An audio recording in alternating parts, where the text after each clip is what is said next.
This is a free sample of the book Benefit from Your Breakup by Cairo Copeland. First half of this book is posted right here on YouTube, free for everyone to listen to. If you like this content and want to hear or read the rest, or want to listen to it free of ads, visit reinventideal.com/breakup. The book is available on Kindle, paperback, and Audible at reinventideal.com/breakup. Chapter 2. Self-defeating behaviors to shed yourself of. In our first session, Jason could barely speak. His voice was extremely timid. This was certainly not the man his friends were used to interacting with. It was clear to me what was going on in his head. Rumination. The constant dwelling on negative and hurtful thoughts to the self grew quickly into anxiety, and then depression. When I was just a dating coach, I often saw the guys that were rejected the most and had their self-esteem completely eroded, but it was easy to build them back up.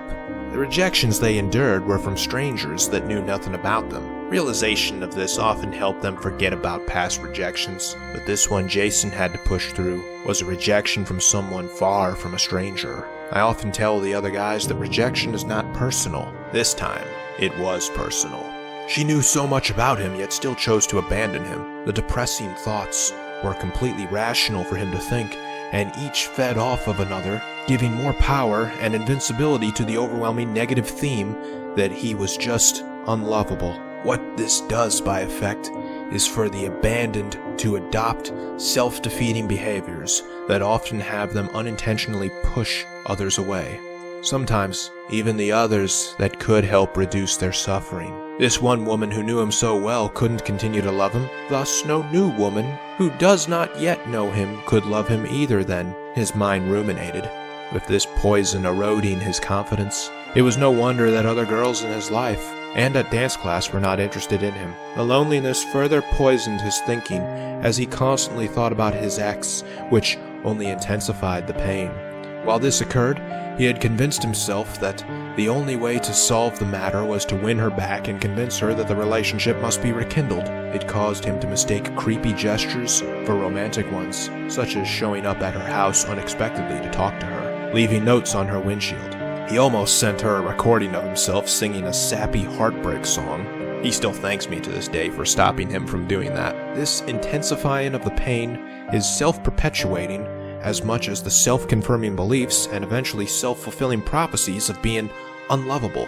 Jason's thoughts began to overanalyze every action he ever committed while with her, and now, after being without her. He often asked questions of himself like, why did I say something like that when I know deep down I didn't mean it? Why did I wait so long to call her? She was trying to tell me something earlier and I was just too damn dumb to pick up on it. Our first step was identifying the effects this emotional pain was pouring all over him and recognizing that pain. The people around him, family and friends, offered him no recognition of his feelings. They offered him only platitudes and cliches. They all meant well, but no one understands. After a few weeks of it, when all he was craving was a recognition of his basic humanity, they started to shed themselves of their sympathies on the matter. They began to ostracize and ignore him. They wished for the energy-draining, butt-hurt bitch boy to just stop bitching. The lack of give-a-shit his community had was perfectly acceptable for the simple fact that he was male. Bouncing right back after getting your teeth knocked out and facing the world asking for more hits in the face is what's expected of you. It's like entertainment for a sadistic audience that we call society. Since no one sympathized with him, he remained isolated. At first it was by choice, but later, friends stopped inviting him to gatherings altogether. His phone calls were often cut short by the recipients, texts were unreturned, and very clear cries for help on social media were scrolled right past. He then isolated himself as a reflex to protect himself from an uncaring world. The only thing that looked remotely friendly to him was a piece of rope long enough to hang himself with. Thankfully, he had thought of doing a Google search on the matter and a Craigslist browsing for help before that point came. Even in less severe circumstances, though, emotional pain of this magnitude is often unchecked by men with regularity. It went untreated for Jason for so long that it grew in severity enough to impair his ability to function as a person in the world. Never would we let a scrape on our shins go unattended if it stopped us from being able to walk, but emotional wounds are often left uncared for until they kill our capability of living our lives. Main takeaway: sort out all the people in your life from those that legitimately care about you to those that do not. Look for the ones that were only your friend when you were with her. Look for the ones that supposedly cared about you but never showed up when it really mattered.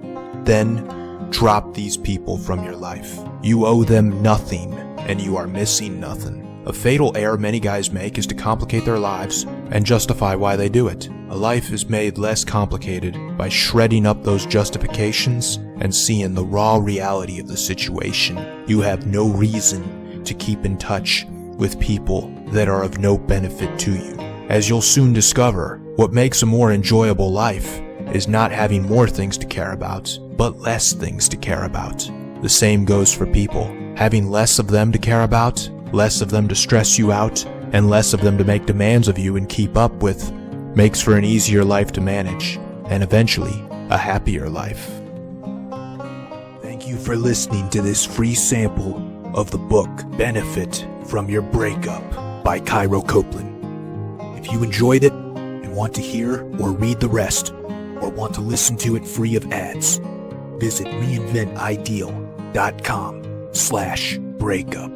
The book is available on Kindle, paperback, and Audible at reinventideal.com/breakup.